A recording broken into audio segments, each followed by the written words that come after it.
नमस्कार, S24 में बहुत स्वागत है आप सभी का और मैं आपके साथ वर्षा। चलिए नजर डालते हैं आज की ताजा खबरों पर।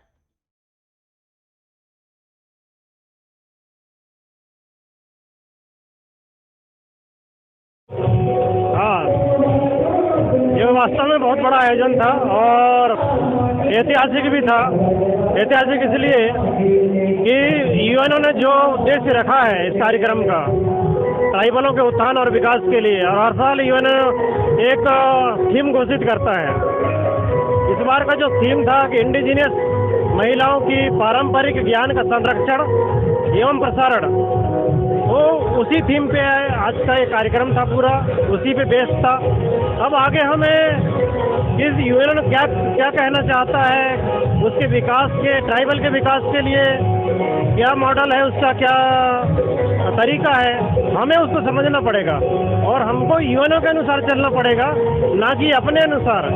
क्योंकि यूएनओ का मैंने पढ़ा है 44 अनुच्छेदों का संविधान है ट्राइबलों के लिए, और वो अनुच्छेद ऐसे हैं कि हमें पूर्ण सुरक्षा, हमारे अधिकारों की रक्षा, हमारे संस्कृति की रक्षा, सारे चीज समाहित है उसमें कि ट्राइबल के टोटल विकास की जो बातें हैं उन अनुच्छेदों में। तो इतना बढ़िया संविधान है, और शायद आप लोग कहीं दूसरे जगह कार्यक्रमों में गए होंगे पहले इसी, तो वहाँ हर जगह विश्व आदिवासी दिवस मनाया जाता है, ना कि international day of the world indigenous people या विश्व के देशज जनों का अंतर्राष्ट्रीय दिवस।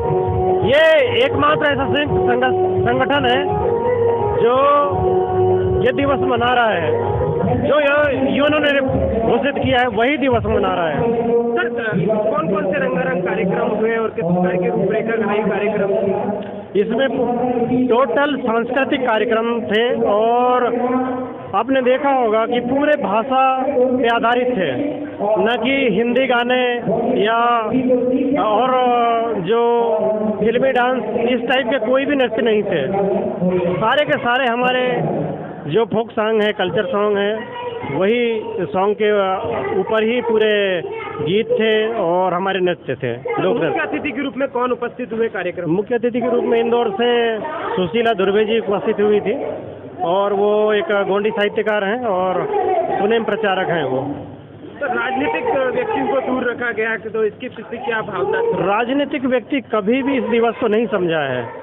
राजनीतिक व्यक्तियों ने इस देश में इस दिवस को विश्व आदिवासी दिवस के नाम से लाया है, जबकि आदिवासी जो शब्द है वो आदिवासी किसी एक जाति धर्म के ऊपर लागू नहीं होता है। आदिवासी शब्द सभी के ऊपर लागू होता है। दुनिया का हर आदमी आदिवासीपन से निकला है, चाहे वो हिंदू हो, मुस्लिम हो, सिख हो, ईसाई हो, कोई भी XYZ कोई भी व्यक्ति हो, आदिवासी से निकला है। कोई भी व्यक्ति ये नहीं बोल सकता कि मैं आदिवासी नहीं था। तो इसलिए वर्तमान में जिस प्रकार से सरकार की नीतियां हैं, तो उसको किस प्रकार से देख रहे हैं? आदिवासी जनहित में है या कहीं ना कहीं आदिवासियों के हित का अभी भी हनन हो रहा है? ये फिर आदिवासी की बात कर रहे हैं आप, जबकि मैं किसकी बात कर रहा हूँ? इंडिजिनियस की बात कर रहा हूँ, ट्राइबल की बात कर रहा हूँ, कोई तोड़ गोंड की बात कर रहा हूँ। वो आदिवासी नहीं थे, आप अभी भी नहीं समझे। जैसे कोई व्यक्ति अनपढ़ है, पढ़ लिख लिया तो क्या कहलाएगा? वो साक्षर कहलाएगा। तो वैसे ही कोई व्यक्ति यदि असभ्य है, जिसने भी संस्कृति सीखा ही नहीं, जिसने अभी सभ्यता का पाठ ही नहीं पढ़ा, तो उसको हम क्या बोलेंगे? आदिवासी बोलेंगे। क्यों? क्योंकि आदिवासी अभी असभ्य रह रहा है। तो आदिवासी जो हमारे पूर्वज थे वो असभ्यपन से कब से निकले? सिंधु घाटी सभ्यता से उस असभ्यपन से निकल चुके, और हम सभ्य हो चुके हैं। और उस सभ्यता में हम क्या कहलाए? गोंड कहलाए, कोई तोड़ कहलाए, तो हम आदिवासी नहीं है। तो सर, गोंड जनजाति को क्या अभी भी कहीं ना कहीं सरकार की तरफ से अनदेखा किया जाता है, या अभी उनके हितों नहीं, सरकार की तरफ से, मेरे हिसाब से तो सरकार की तरफ से कोई अनदेखी नहीं किया जाता। हम खुद हमारे अधिकारों को लेके हम सचेत नहीं हैं। हम अपने अधिकारों को नहीं जानते हैं। हम अपने जो समाज की परंपरा है, कल्चर है, उसका क्या महत्व है उसको नहीं जानते हैं। ये हमारी गलती है। सरकारों को बाद में जो कोसने वाली बात बाद में है, गलती पहले हमारी है। तो क्या संदेश देना चाहेंगे सर हमारी जनजाति को? मैं आपकी इस मीडिया के माध्यम से यही संदेश देना चाहता हूँ कि जनजाति वर्ग अब अपनी वास्तविकता को लेकर खड़ा हो, जो है कि उसकी एक नैतिक पहचान है, मौलिक पहचान है, और वो मौलिक पहचान प्रकृति को लेकर है, न कि किसी को किसी धर्म का नकल मारकर, और प्रकृति जैसे संचालित होती है वैसे ही उसका पूरा का पूरा कोया पुनेम है, और उसी के आधार पे उसकी धर्म संस्कृति और भाषा डेवलप हुई है प्रकृति के आधार पे। सर मेरा अंतिम सवाल, क्या जनजाति किसी विशेष धर्म से जुड़ी हुई है या वो स्वतंत्र है? नहीं, किसी भी दुनिया के किसी भी धर्म से नहीं जुड़ी हुई है, उसका अपना नेचुरल धर्म अलग है, वो है कोया पुनेम। ना तो वो कोया पुनेम हिंदू से 1% मेल खाता, ना मुस्लिम से मेल खाता, ना वो क्रिश्चियन से मेल खाता, ना किसी भी अन्य धर्म से 1% भी उसकी समानता नहीं है कोया पुनेम की, वो उसका अपना मौलिक धर्म है। तो आप मानते हैं ये किसी भी धर्म से जुड़ा हुआ नहीं है, स्वतंत्र है? हाँ, और मैं ये भी मानता हूँ उससे भी आगे कि ये इन सारे धर्मों की जननी है। सबसे पहले कोया पुनेम आया इस दुनिया में, उसके बाद सारे धर्म पैदा हुए हैं। अगस्त विश्व आदिवासी दिवस 2022 की कोया वंशीय सगा समाज को हार्दिक शुभकामनाएं। मैं डॉक्टर सुनीता पंद्रो, कोलार, भोपाल, गोंड महासभा महिला प्रकोष्ठ की कार्यवाहक अध्यक्ष। आदिवासी उससे पूरी तरह से खुश नहीं है क्योंकि संपूर्ण अधिकार अभी नहीं मिल रहा है और शोषण भी होता है, अत्याचार भी होता है और कुछ हाईलाइट दिखा दिया जाता है, लेकिन अभी हमारे आदिवासी भाइयों को, मातृशक्तियों को, पितृशक्तियों को, कोया वंशीय सगा समाज को आज भी आवश्यकता है अधिकार की। और हमारी जो मूल वंशीय अधिकारी हैं, जो हम आदिम जनजाति से जुड़े हुए हैं, आदि मानव, आदिवासी का मतलब है आदि धनवासी, आदि जो पूर्व से निवास कर रहे हैं, वासी का मतलब है निवास करें, तो हम सब आदिवासी इस देश के मूल निवासी हैं। तो हमें मतलब भड़काया जाता है और हम किसी के गुलाम पे आते हैं, तो हमें गुलामी मानसिकता को छोड़ करके सभी सामाजिक संगठन और कोया वंशीय सगा समाज, मातृशक्ति, पितृशक्ति, युवा शक्ति और सभी हमारे भाइयों बहनों, ये सभी को एकजुट होकर के, हमें संगठित होकर के हमें हमारे समाज का नया निर्माण करना है और आगे हमें सुविकास की ओर जाना है।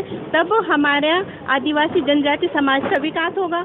और जल जंगल जमीन का मुद्दे आते हैं, तो जल जंगल जमीन का अधिकार के लिए हमें लड़ते रहना है और ना हमें झुकना है और ना कभी झुकना है। अपने कदम को आगे बढ़ाते रहना है और कामयाबी के शिखर पर हमें सफलता हासिल होगी। मैडम, संविधान में पेशा कानून, धर्म कोड और आपका अनुसूची 5 का सब दिया हुआ है। इसके बाद कानून के साथ सरकार भी वो अधिकार नहीं दे रही है, तो आदिवासियों के लिए उसके लिए क्या करना चाहिए? हम लोगों को उसके लिए सतत प्रयास करना चाहिए। प्रयास करते करते हम रुक जाते हैं, अपनी गतिविधि को आगे बढ़ाना चाहिए, तभी हम लाभान्वित होंगे और अन्य योजनाओं का लाभ प्राप्त करेंगे। आदिवासी के जो भी लीडर हैं, जो अलग अलग दिशा में भग रहे हैं, अलग अलग पार्टियों में भग रहे हैं, उनको क्या करना चाहिए? आदिवासी के जो लीडर हैं, जो अलग अलग पार्टियों में भग रहे हैं, लेकिन वो तो आदिवासी भाई और बहन है, लेकिन हमारे समाज का ही सारा वोट अलग पार्टियों में जाता है। तो अगर हमारी समाज की जड़ इतना संगठित है तो हमें दूसरी पार्टियों की जरूरत नहीं है। हम खुद ही सामाजिक हैं, हमारा एक जुड़ाव भी एक पार्टी है।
की